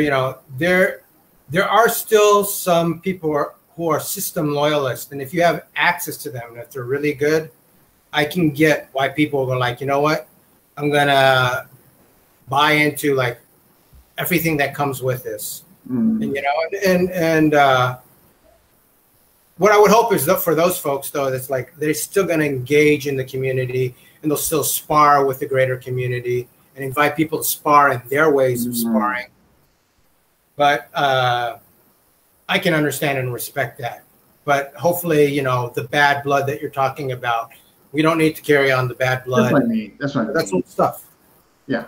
And those who try to do that when, and what's the worst, those who try to do it that weren't even there at the time when it started, those are just idiots. You're going to carry on something that you weren't even there, saw it happen, or part of it, and you're going to carry it on. You're just I understand it though. I was, I came in 1990, and then I was buying into battles that happened in the 60s. And hated, other systems and their students from stuff that happened in the 60s, and it's like, I mean, that's just because you're just trying to perpetuate something that's not even could not even be relevant anymore. But you're just doing. Dean, it's 8:54. We've been going for an hour and 54 minutes. Ooh. So I think we should close this up. Yeah. There was a couple more questions, but you can save those questions for other things. But anything else? You know what? We touched on everything. I thought there's nothing really that the only thing I had was going to talk about. If there was, it was just training partners. I think the importance of What'd you say about the value of training? I just think if depending on what your goals are and all that, you have to have like-minded training partners. Like for me, again, when I mentioned like empty hand against knife, that's like an area I really put a lot of time into because that's probably, God forbid, I would see, attacked or whatever. So I put a lot of time into that. But you have to have like-minded training people and to do that to achieve a common goal. Like, okay, we want to do this under the worst circumstances. I fell down on the ground, guy got on top of me. Now he draws. You know what I mean? For example. So you have to have like-minded people because if you have somebody that wants to do like, let's play around with this, but it's going to be tough to achieve that common goal of like really trying to find like what works under this worst circumstances or pressure and all that. So that, and I'm so fortunate to have two training partners who are not really FMA guys. They're actually MMA guys for grappling, but they really entertain the knife part and all that. So that's what's really, it's a good compliment. But if you don't, so to achieve, really important that you have really like-minded in the same goal as far as training partners go. And that was but that was pretty much it. Again, well, I guess, so it's like I can hear after you stop teaching and you're like, hey, I'm going to be a student. There's some conscious thought to the types of people and specifically systems that you sought out, So you did some due diligence and searching out. Oh, yeah. They were handpicked. I just go, he looks pretty good. Absolutely. So could you talk about your screening process for training partners? Like, what were you looking for? These guys, I didn't have to screen. I've been with these guys for 20 years. Okay. Two of them in particular. Now I have a couple that I've gotten to know, but they're very same thing, very like-minded. Like because I have I know my goals. Like the wonderful thing about getting older and mature, like you really know what you want. You know how you want to go about it. You know who you need to do it. And so I'm very driven like that. And I know like what I want to accomplish, what I need to do, and who I need to do with it. So it makes it much easier because I know the lane I'm in and I know what I want to work and I know what I want to work because I already know what doesn't work and I know what I want to refine or experiment with and all that. So much easier now, you know what I mean? And again, I've had the two guys I'm referencing, it's been 20 years now and they live in my area. So very fortunate. Anything about their ability to pressure test your techniques? Oh my God. And also keep each other safe. Anything you want to say about that? Oh, yeah. Matter of fact, no, absolutely. Like, so they're grapplers. So they have natural elbow home. Like when you see a grappler leave his arm out, never, so very elbow home that and they're clinch work and they're grappling. So they make the 2-on-1, particularly one of them, really difficult because the moment I go grab, they're so used to elbowing home. Yeah, so it's really hard to grip and then actually retain that control. The race is, so look at reference to my body, I can actually tell you the threshold. So if I get their arm here, I'm good. Because now I can get my shoulder and drop down to 2-on-1 here, right? Outside. You're grabbing my arm and I'm controlled. Grip here, grip behind the elbow. Back grip, lower forearm. Now, if they get here, I lost the race. Because now this is what they're going to do. Yeah, because I'm now checking it with my shoulder. Elbow home. Elbow home. I lost the race. Because I didn't get it here. Here, it's done. Because all they need to do is just quarter turn and they're elbow home. Think about pulling somebody's arm out like this. You're not going to do it. You know what I mean? So if you don't catch, there's a very short window of opportunity to get that and then get your head to the outside before they elbow home. But so these guys have really refined that for me because, again, they're grapplers. So, again, when have you seen a grappler comfortable leaving his arm out there? One last question for you because we're going ridiculously long. I know. You've experienced talking to so many people from so many systems. You got your lane, KI, you got your area of focus. But I'm a strong proponent of experiencing other systems and playing with them in a pressure context, under their rules. Which is why. So, go ahead. Which is why I'm doing Piper and Screamer Corolla, knife-related systems, but very relevant. Screamer Corolla, the poncho, the arm, Piper. So yeah, I'm definitely doing that so you can experience getting pressure tests in a totally different way. Absolutely, absolutely, and God forbid, enhancing my understanding of potential attacks and attack lines and all that. Absolutely, absolutely, yeah. But bringing it back to FMA, what other groups, gatherings, or systems would you love to be able to play with if a positive, constructive pressure testing situation could be created?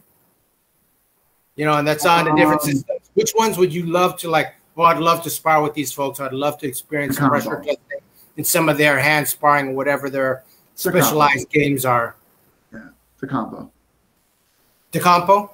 Yeah. Well, you got to get some Philippines. There's some great guys to get your hands smacked up with here in the Philippines. Because of their recovery. The combo has natural recovery of like throwing the tip, getting back on center. Definitely seasoned the combo guys. Absolutely. Because it would further my understanding what I'm gearing towards, what I'm doing. You know what I mean? So definitely the combo guys, yeah.